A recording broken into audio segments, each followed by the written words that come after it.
Bonjour, welcome to Wahsa Education Center's radio Zoom classes. This is MBF3C, grade 11 college math, and I'm Bronwyn Slate. How to participate live? You can call the Wahsa studio at 1-800-465-7144 or 737-4017. Then you can ask me questions if you want. You can listen through the radio at 91.9 FM or through the television at Bell Express View channel 972. You can always connect through the Zoom link to talk to me directly and to see the images that I'm showing.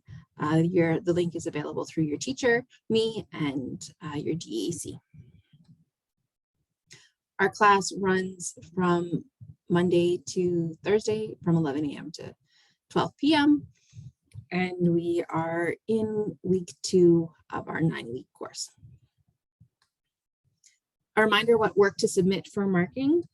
The support questions that are in your booklet are the ones marked with the pencil icon, and they are not to be submitted for marking. They are just practice questions. So you decide which ones and how many of them you need to do. I'm a firm believer that if you understand a concept, to skip questions, don't do them just to do them. The answers are in the back, and check your work as you go. There have been some mistakes found, so if anything doesn't line up and make sense to you, please contact me and I can help you out. The key questions are marked with a key icon, and they are the ones to submit for marking. Please do all of these questions and show all of your work, all of your steps and your thinking, so I can give you credit for all of your understanding. If you just give me the answers and you make a calculation error or making a small error over and over and over again, I can't see that. I can just see that you're getting it wrong. So I can't give you the credit for what you do understand.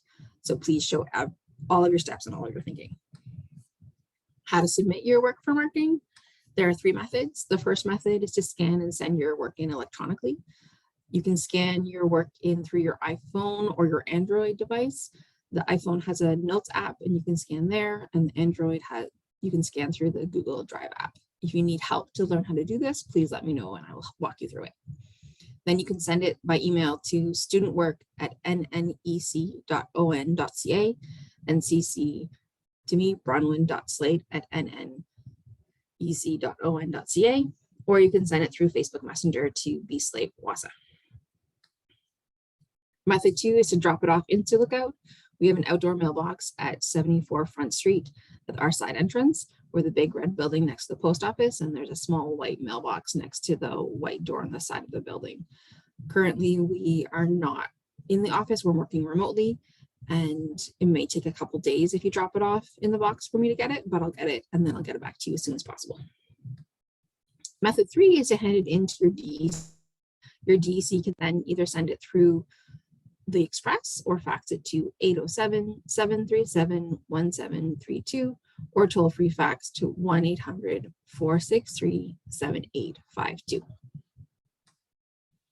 As always, if you have any questions or concerns, you're having a hard time, or you want to work through something, please contact me. My email is bronwyn.slate, which is spelled BRONWYN.SLATE@nnec.on.ca, or you can connect with me through Facebook at bslate-wahsa. You can call the office and leave a message for me, and then I'll get it at 807-737-1488 or toll-free 1-800-667-3703.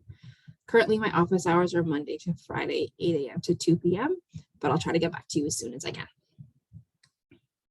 Connecting with me through social media. As I've said, I have a Facebook profile where you can friend me and we can chat there.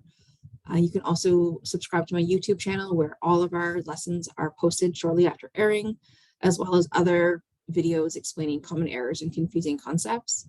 So that's a great place to check if you're struggling with something, to go there first to see if there's something I've already addressed, and maybe that will help you, or then you can contact me or just do a general search. But I've specifically done topics that I wasn't able to find by doing a general search. And so this is a good place to start. Math is a very visual subject. So if you can connect either through Zoom or by watching the YouTube videos, I would strongly encourage that. I can imagine that it'd be very difficult to just listen to me and understand everything that's going on. Being able to see what I'm doing and making the connections is vital. So try to connect to the videos as much as you can. If you don't have access to YouTube, but you are able to watch videos through some sort of device, let us know and we can send you a USB with the recordings on it. All right, we're in week 2, day 7 of our MBF3C course, and we're looking at lesson 5 today, which is simple exponential equations. Learning goals for today, that by the end of this lesson, you can say, I will be able to sketch by hand the graphs of simple exponential functions. And 2, I will understand the key properties of exponential functions. Our success criteria, I know I've met the learning goals because 1, I can visualize and sketch exponential graphs. 2, I can explain how to identify an exponential equation. And 3, I can explain the similarities and differences between exponential growth and decay. All right, let's dive in and activate our brains. Let's do a little bit of mental math. Many of us experienced mad minutes when we were growing up, and that's how the only way that we practiced our arithmetic, and we're expected to just know things and learn them through flashcards or memorization. And many of us did not have a good time with that. That was not a positive experience and had implanted the seeds of probably hate for math, which many people have.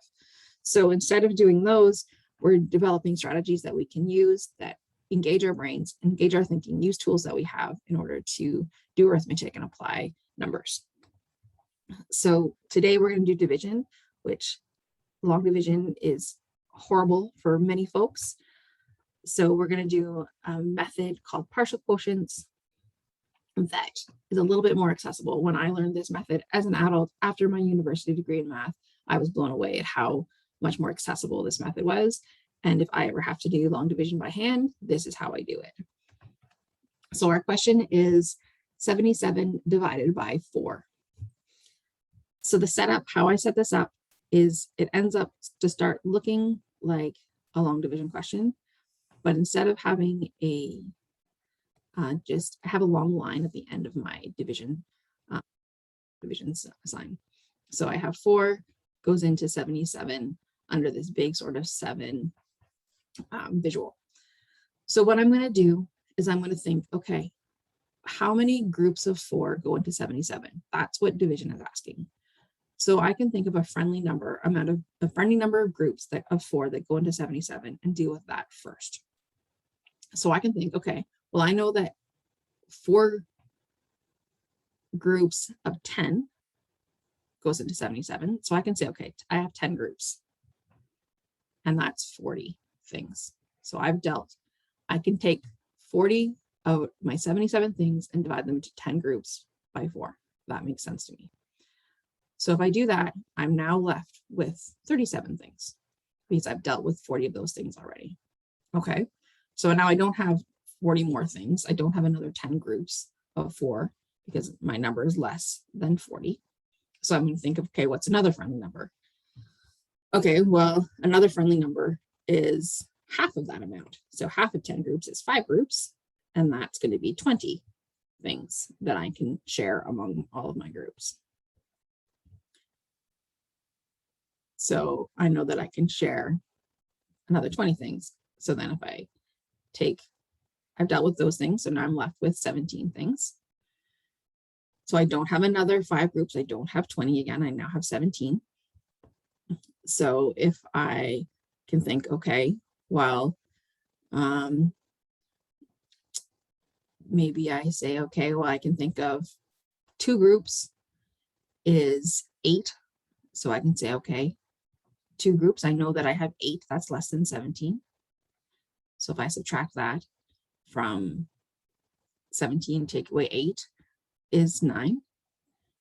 Okay, so now I still see that I have another 2 groups that I could use of 4.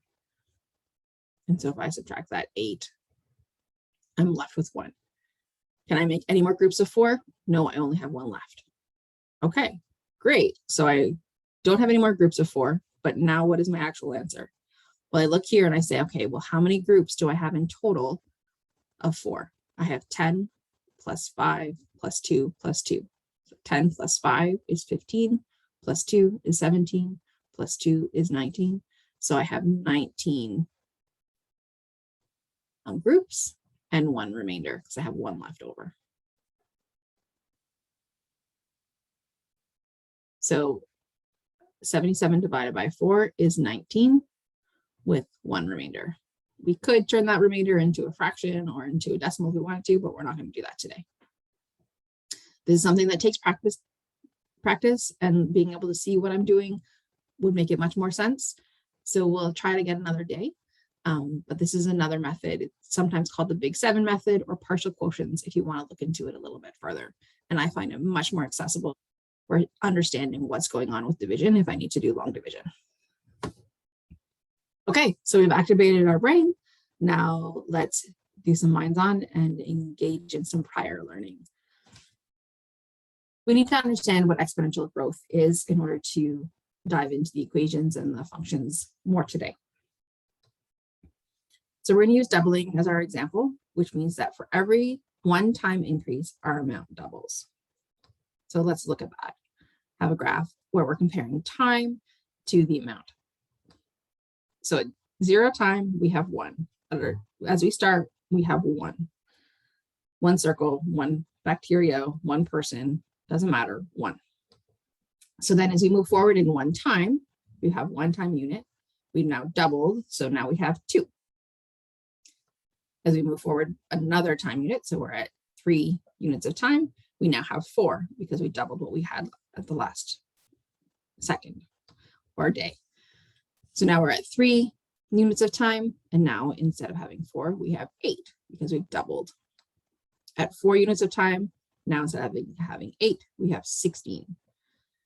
I can't make any more units of time on my visual because we're going to run out of space. We can see that so quickly we've gone from 1 to 16, and that's really, really fast growth. And if we just continue, that's just going to get faster and faster because we're going to just double more and more and more.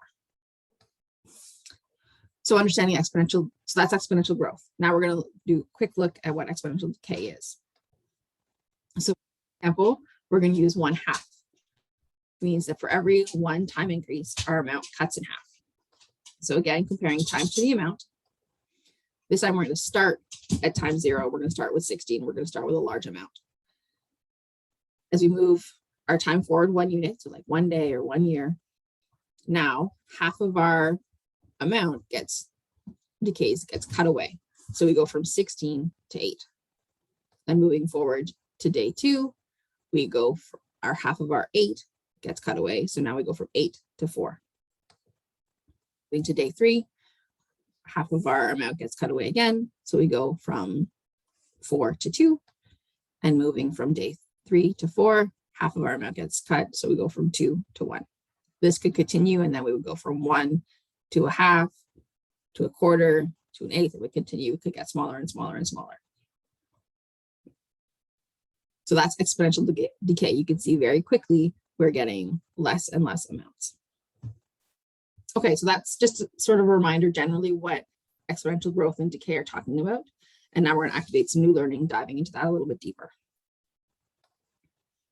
As always, answering the question, when will I use this in real life? So part of this course, we're discovering how the world around us makes sense. Sometimes it's really, really obvious. Sometimes it's a little bit more subtle, but exponential growth and decay are something that are often around us in terms of bacteria, in terms of population, in terms of money. So that is something that is fairly common. Here are some graphs of where this math is around us. So we have one graph showing depreciation of a car. So we all know that when you buy a car, its value is very, very high. It's very, very expensive. But then as soon as you drive it off the lot, as soon as you drive it around town, it immediately loses value. And so then that's called exponential decay. So because we're so quickly losing value, that's represented by exponential decay. Another graph here is showing how the number of smartphones used by users. So you can see that really, really rapidly, all of a sudden, it took off. The Android devices were being bought more and more and more. And so that growth increased really, really quickly. and that models exponential growth. The third graph is the forgetting curve, which is showing that we retain information, and as we move away from when we learn that information, we forget it, and that is shown exponentially. So we lose information really, really quickly, and then that slowly peters out, but we've already lost a lot of that information. And finally, our fourth graph, looking at new daily confirmed COVID-19 cases in the world.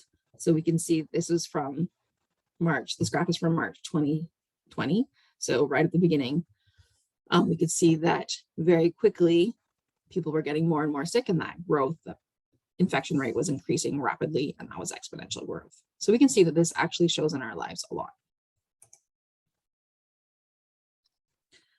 All right, so understanding exponential functions. This is on page 30 in your IL book. So exponential function is the mathematical model that describes either exponential growth or decay. So that is the way that we speak in math to explain this pattern of growing or decaying.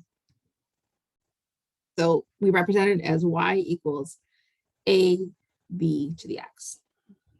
So what do all those variables mean? So b is the base, which can be any positive number except 1. So think this is like we were connecting with our last lesson in terms of exponential laws and rules. So we're talking about that kind of base. And it can be any positive number. It can't be 1 because 1 to the exponent of anything is always going to be 1, right? So that's why it needs to have a value other than 1. A is called a scalar, and this needs to be any non-zero number. So this is sort of affects our graph in total. We're not going to look too closely at the scalar today, but just know that this sort of helps, possibly makes our graph increase faster or slower. But it can't be 0, because if it's 0, then 0 times our base is automatically going to be 0. All right, our x and our exponent is our input number, the number that we control. So that's our time, or how frequently something is changing. And then our y is our output number, our result. So our x and our y are our usual variables in terms of our input and our output, and our a and our b are going to be different depending on the function that we're talking about. So how to identify an exponential function? They always have a variable in the exponent. This is how it's different. So looking at some examples, d equals 8.25 to the exponent t. T is in the exponent, therefore it's exponential function. Y equals 2 to the exponent x minus 3, all that plus 1. Again, the x minus 3, the x is in the exponent, therefore it's exponential. Or c equals -6 times 0.33 to the exponent n. There, n is in your exponent, and therefore it's an exponential function. We don't know the details of what those look like necessarily, but we know that they're all exponential functions. Some non-examples, so things are not exponential. Y equals x squared plus 5x plus 13. If we think back, that's a parabola, that's a quadratic, so it's not exponential. It doesn't have a variable in any exponent of those terms. P equals 128i minus 93. That you might be able to recognize as linear, as a straight line. But again, there's no exponent in any of the terms. That's a variable, therefore it is not exponential. And then W equals x to the 4th y z cubed plus x to the -2y plus y to the 0.5 z. Again, lots of variables there, but none of them are in the exponent, therefore none of them are exponential. That's a polynomial. So it doesn't have, it's not a exponential graph. Okay, so what are the properties of exponential functions? So we're going to break apart what this y equals abx looks like and what different things we need to note. So first, when b is greater than 1, when our base is greater than 1, this is exponential growth. Our base is going to get, our numbers are going to get bigger and bigger and bigger, and therefore it's our amount's going to rapidly increase. If we think back to when we're doubling, our base there would have been 2, and so we were getting bigger and bigger because we were doubling, we were getting twice the amount every single time. When B is between 0 and 1, so it's a fraction or a decimal between 0 and 1, this is exponential decay. So our amount gets less and less and less. We're cutting it in half. So for example, when we did our earlier, when we talked about it, we were talking about our things were in half. So our base would have been 1/2. And so that's between 0 and 1. And so our amount is getting smaller and smaller. We're cutting up pieces away more and more quickly. Again, B has to be positive, negative. It's something completely different. It's not exponential. And so B can be, if it's between 0 and 1, it's decay. If it's greater than 1, then it's growth. All right, when A is equal to 1, all exponential graphs will go through the point 0, 1. So you can see on here, we have on our visual, we have multiple graphs, and you can see they all go through the point 0, 1.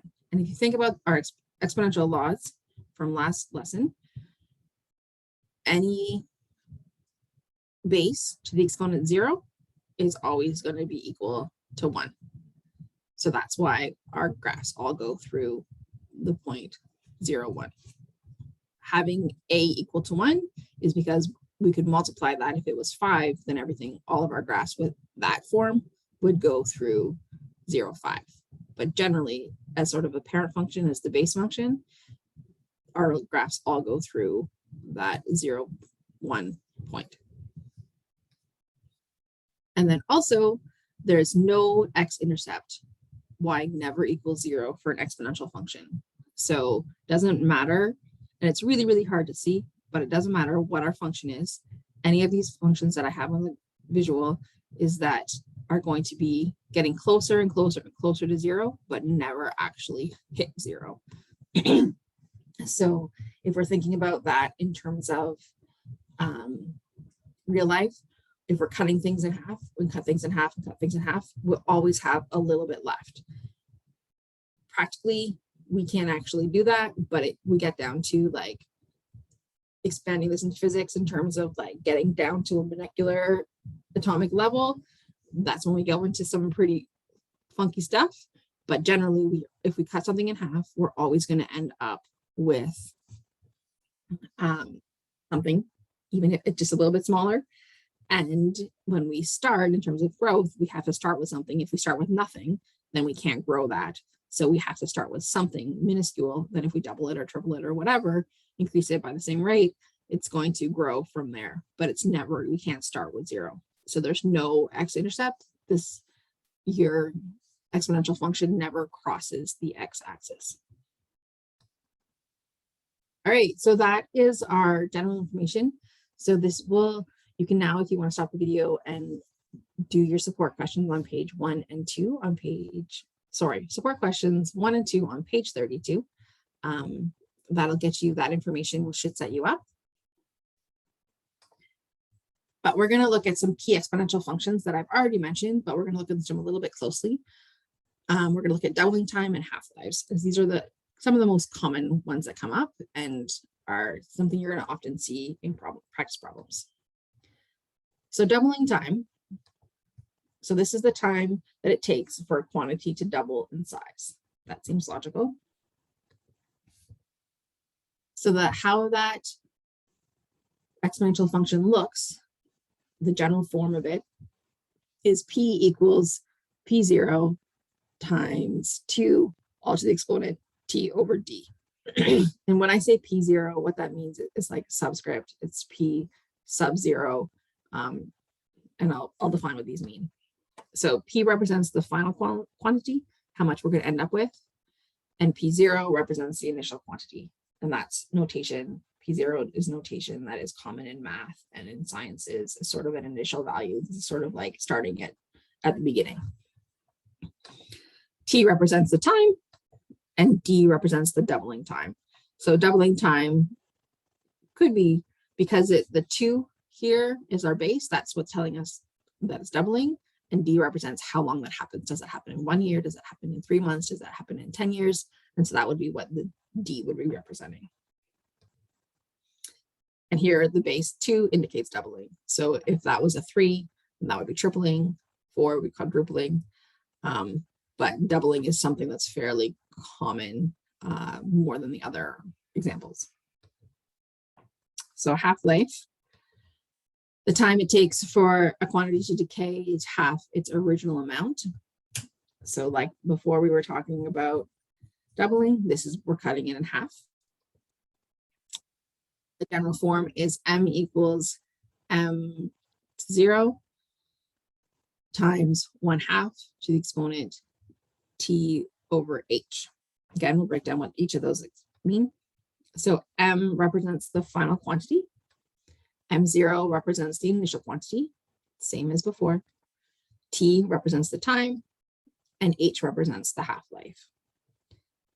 Finally, the base 1/2 indicates that it's half-life and not, if it was a third or a quarter, that it was a third life or a quarter life.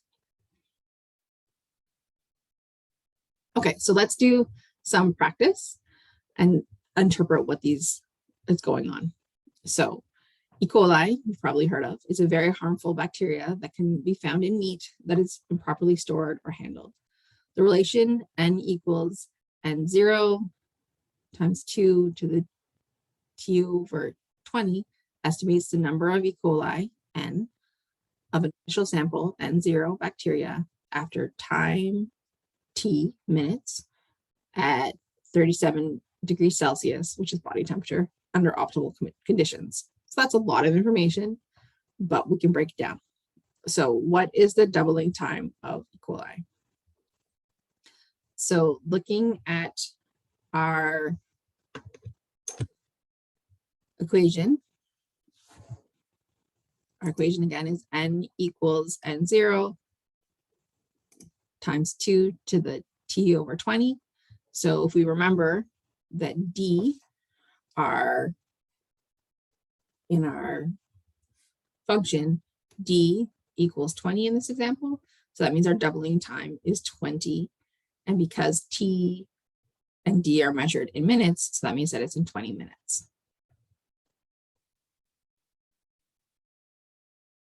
Okay, so if a sample of so that's part A. That's what our doubling time is, 20 minutes. So if a sample for B of E. coli contains 5,000 bacteria, how many will there be after 1 hour? So for this, we are asking how many bacteria, I'm just getting an echo. How many bacteria are looking for n? We're looking for our final amount. So n0 is equal to 5,000, and t in time is 1 hour. So 1 hour, but we need it to be in minutes, right? T is measured in minutes. So that's 60 minutes.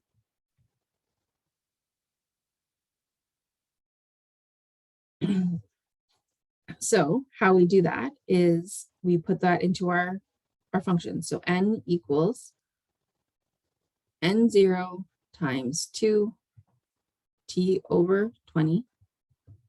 So then we substitute one we know. So n0 is 5,000 times 2 to the exponent t, which is now 60 over 20, which is equal to 5,000 times 2 to the 60 divided by 20 is going to be 3.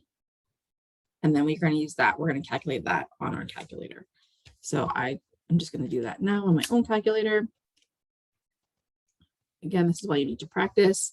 So that is telling us that when I calculate that, I get 40,000, which is what you should get as well. So that means that after an hour,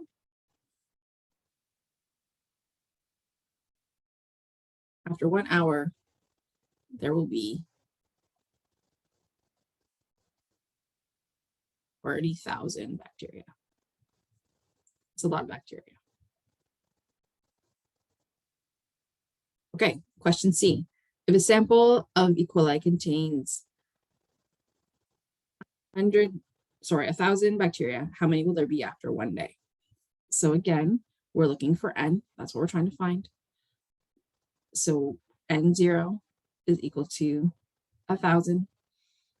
Our time this time is equal to 1 day, which is how many minutes, right? So that's 24 hours, which 24 hours times 60 is 1,440 minutes.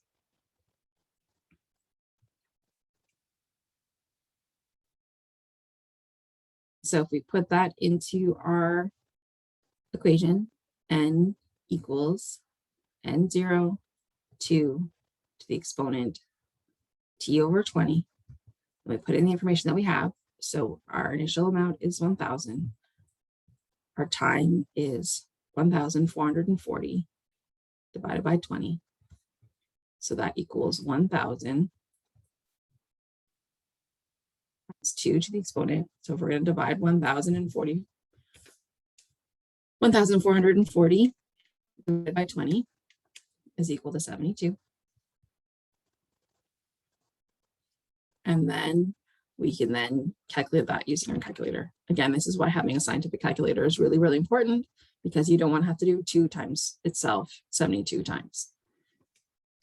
I will link in the show notes free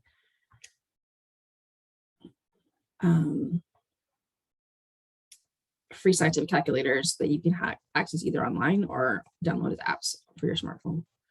So this gives us 4.72 times 10 to the exponent 24. So this gives us, on your calculator, you're going to find that this gives us into scientific notation, which is just telling us that it's such a huge number that our calculator can't hold all of it. We need to move our decimal point 24 numbers or decimal places over in order for it. So it's a ginormous number, is how many bacteria there'll be after 1 day. So it radically changes because it's growing so quickly. So after 1 day,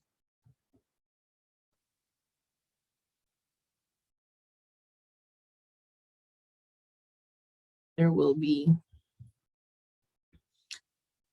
0.72 times 10 to the exponent 24 bacteria. If you are getting these sorts of numbers on your calculator, or you're getting such big numbers on your calculator that you don't understand, let me know and we can talk about that. Okay, let's do another practice question. So the relation t equals 190 times 1/2 to the exponent t over 10 can be used to determine the length of time t in hours. The milk of a certain fat content will remain fresh. T is the storage temperature in degrees Celsius. Sorry, we have capital T and we have small t. Sometimes that happens because capital T is for temperature and small t is for time, trying to use variables that make sense. But if you're just listening to it, it is confusing. So capital T equals 190 times 1/2 to the exponent small t over 10. Again, why coming to the visual is really, really helpful. So what is the freshness half-life of milk? So we have to look through this and again say, okay, where's our half-life information, right? So 10 is what H equals. So H equals 10, that's our half-life. So 10, and we think about our times being measured in hours, so 10 hours. So our half-life is 10 hours. Okay, so now we're going to graph this relation. I've used Desmos to graph this, just so you can see how it works instead of going through all of the steps. But generally, you would put in your values, you'd make a table of values. So starting with, I started with -2 to give us a little bit of a context, though -2 hours doesn't make any sense. And then 0, if I put 0 in as my t, sorry, Desmos only lets me do X and Y. So this is T and T. So we're changing our time. So at time 0, we end up with 190 is our storage temperature. Then at 4, it decreases to 143.99. At 8, 109.12. And as you continue, as our hours increase, our freshness decreases. So then we plot those points and we can see that curve. Again, you can use Desmos. I'll link that in the show notes. And you can play with it. What I had to do when I put them in is that I started off with 0, 1, 2, 3, 4, and then I found that that was going to just be very, very steep, very, very limited information. So then I rapidly increased my X or my T inputs to see what the whole curve would look like. You can graph this by hand by making a table of values and then just plotting your points. Just be careful with your scale when you do that. All right, so how long will the milk keep fresh at 22 degrees Celsius is what the next question asks. So looking back at our graph, I've zoomed in on our graph, which is something you can also do on Desmos, because we don't need it. It doesn't make sense to have a temperature of 190. So we zoomed in. If you're doing this on Desmos, you need to play with your scale a little bit, which can take a little time. If you need help, let me know and we can walk through that together. So if we're interpreting this, our temperature is our vertical axis and our time is our horizontal axis. So this is asking us, how long will the milk keep fresh at 22 degrees Celsius? So we count on we look at our graph and we say, okay, this is where 22 is on our graph. So when does that happen? We go over to where our function is, and that happens just after 31, almost 32 days. Sorry, not days, hours.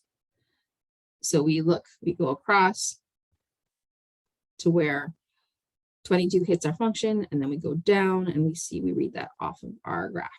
This is not going to necessarily be an exact number. I probably would say that the milk at 22 degrees, milk will be fresh for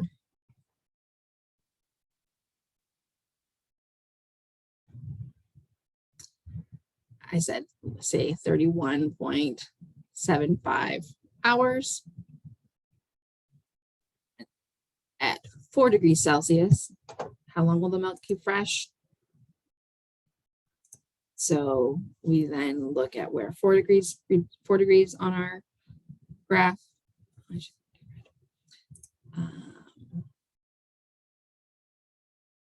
4 degrees, and then we look over all the way over to our grid, our function, and we say okay, and then we sort of go down to our time, and we see that's going to be 52, 54, 55. So at 4 degrees Celsius, our milk will keep fresh for approximately 55 hours. And that's how we can find that information. We don't have the tools yet to do it another way, so we just need to plot our points on our graph. This is why we need to plot it as precisely as we can, and using Desmos. And then you can interpret the information off of the graph. Okay, so let's consolidate. Let's connect all that learning that we just did. So some highlights of lesson 5.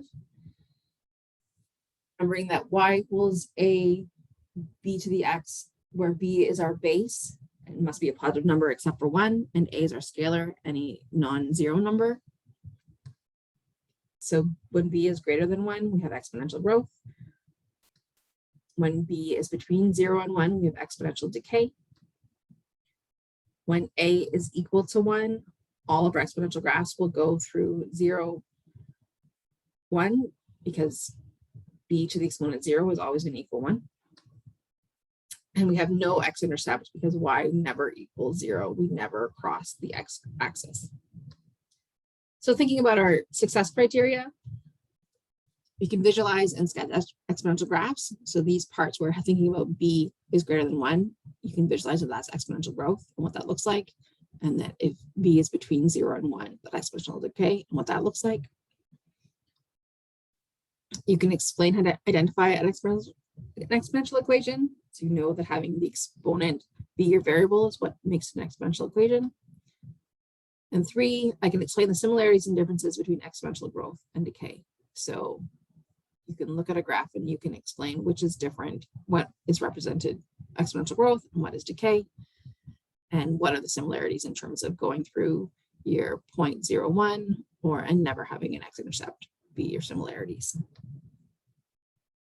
Okay, so let's do some more practice questions. These should help you with your support questions. So 1, complete the table of values using values of x between -3 and 3 inclusive. So we're going from -3 to 3. And we're going to make a table of values and put in our amounts for, we're going to get calculator functions. So our values of x, so for a, our function is y equals 10 to the exponent x. So for our values of x, we're going to put in -3, -2, -1, 0, 1, 2, 3. And for each of those, we're going to calculate what our y is, because y equals 10 to the x. So everywhere that we see x, we're going to put in our x value to complete our table of values. So this you're just going to probably do on a calculator. So you do 10 to the exponent -3, and that gives us 0.001. And 10 to the exponent -2 gives us 0.01. And 10 to the exponent -1 gives us 0.1. 10 to the exponent 0 gives us 1. 10 to the exponent 1 gives us 10. 10 to the exponent 2 gives us 100. 10 to the exponent 3 gives us 1,000. Okay. So we've completed the table of values for A. So now our table of values for B. Our function for B is y equals 1/10 all to the exponent x. So we're going to see, so this we're going to be expecting to decay, right? Our first one, our base was greater than 1, so we expected it to grow. Here we're going to expect our base to decay. So we're going again from -3 to +3. So 1/10 to the exponent -3 is 1,000. 1/10 to the exponent -2 is 100. 1/10 to the exponent -1 is 10. 1/10 to the exponent 0 is 1. 1/10 to the exponent 1 is 0.1. 1/10 to the exponent 2 is 0.01. And 1/10 to the exponent 3 is 0.001. Okay, and that's how we calculate our make our table of values. So then we will want to look and say, okay, how are these values related in each table? Well, if you notice, they are reverse of each other. So for A, our y equals 10 to the exponent x, they start small and get bigger.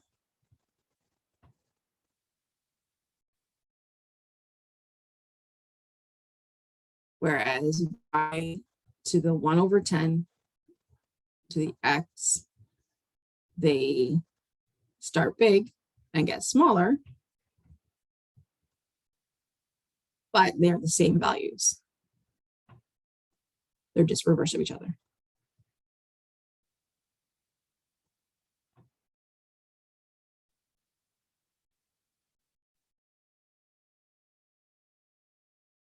Okay.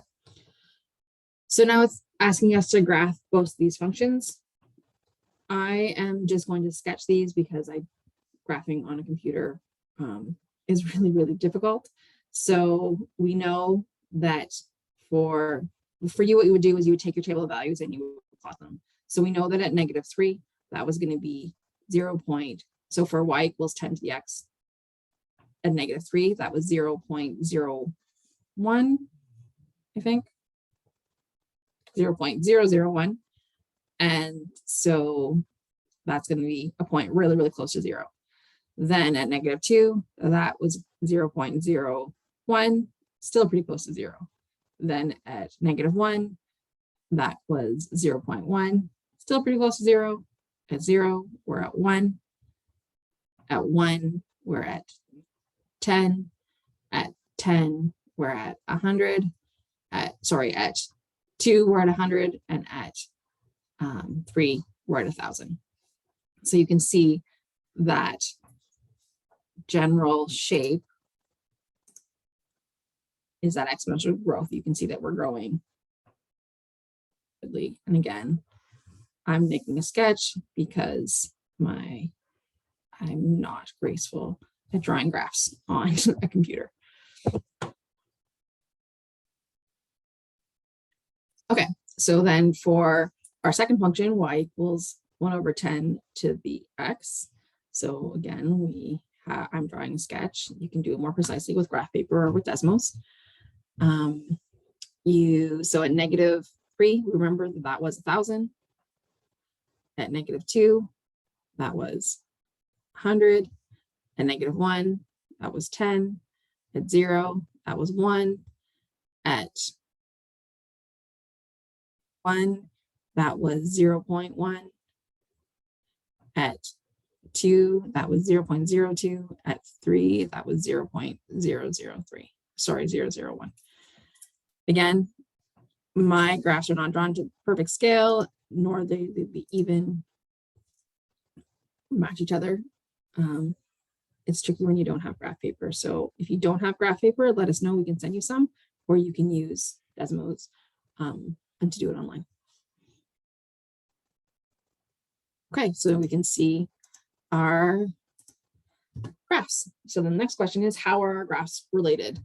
So again, we can see that they are mirror images of each other.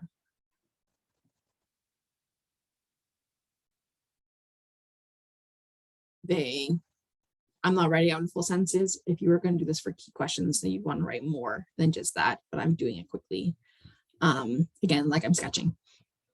So they are the same general shape, but they are mirror, they are flipped. One is exponential growth and one is decay.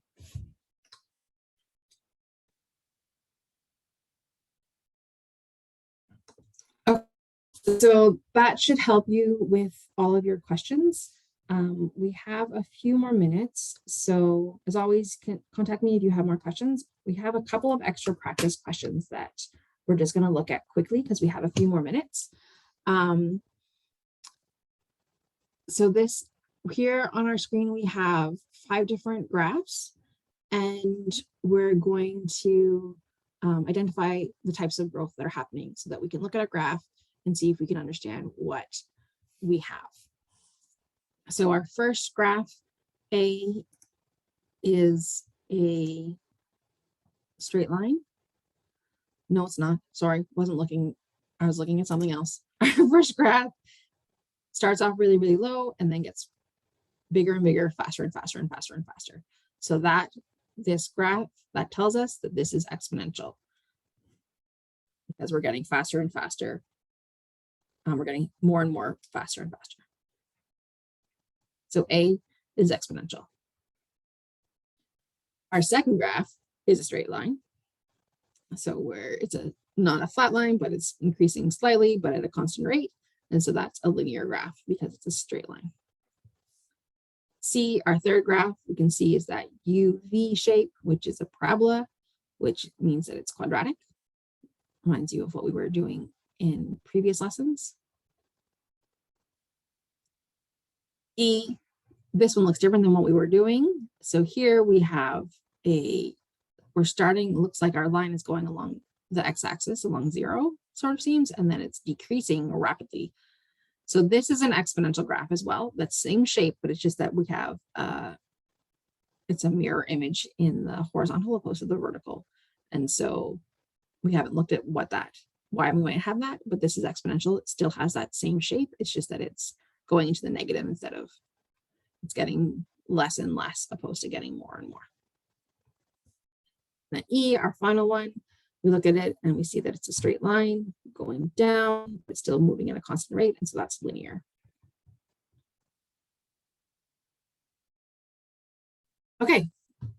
Question 2, identify which graphs represent each relations. Identify or justify your response. So we have 4 graphs on our 4 functions on our graph.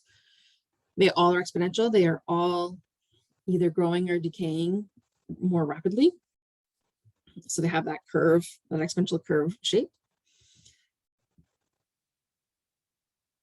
So our first one is y equals 0.1 to the x. Okay, so our base is 0.1. So that means that our base is between 0 and 1 because we have a decimal. So that means that we have decay. So then we just need, so that means that it's going to be either A or B because those 2 lines represent decay. They're getting smaller and smaller. But we have to figure out, is it the one, is which one is happening faster and which one of our examples are happening faster. So at 0.1, that is like 0.1 is also 1 over 10. We can change it into a fraction and we can see that that is happening fairly quickly. So we can guess that it might be A, but we're going to have to keep looking at other ones to understand for certain. So B is y equals 2 to the x. Okay, so B equals 2. So B is greater than 1, which means that it's growth. So that's not going to help us to figure out if A is either A or B. So we're going to come back to that one. We're going to do this by a process of elimination. All right, C equals is where y equals 1/2 to the x. Okay, so my base is 1/2. So my base is between 0 and 1. It's the fraction, so that means it's decay. Okay, so we know that this one, C, is going to be either A or B because those are our 2 graphs that are showing decay. So we have to look and say, okay, A and C are 2 questions that are decay, and A and B are 2 functions that are representing decay. So we have to just decide which one's which. Well, at 1/10, that's saying that it's like 1/2 is a half-life and 1/10 is a 10th life. So for every time movement, we're losing 1/10 of our stuff. And so that's going to be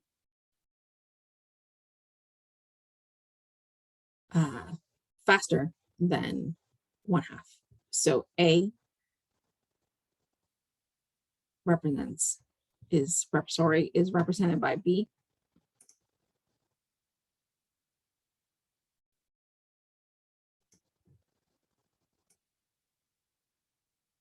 And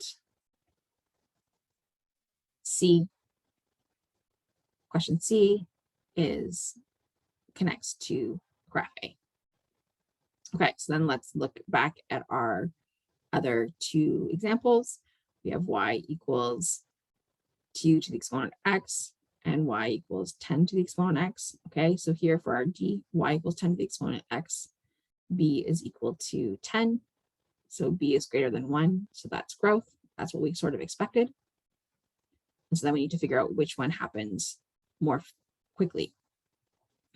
So C and D are 2 examples on our graph that are representing growth. So B, y equals 2 to the exponent x, that's going to happen slower than y equals 10 to the x. That's going to happen faster. So that means that question D is represented by graph C and question B is represented by graph D. It's much harder to just listen to this than to see it. You need to sort of be able to see to make the connections of the graphs. Hopefully you can sort of tell how you figure out how you connect your equations to your graphs. Okay, so that is our time today. As always, if you have any questions, feel free to contact me at the office, calling and leaving a message, or sending me an email at bronwyn.slate@nnec.on.ca, or messaging me on Facebook at bslatewasa. This will be posted shortly on YouTube, so please check it out there if you need to go over this. It is a little bit unique, so it makes sense that you might need to go over it again. If you have any questions, please reach out, and Thanks so much for joining me today. I hope you have a great day. Miigwech.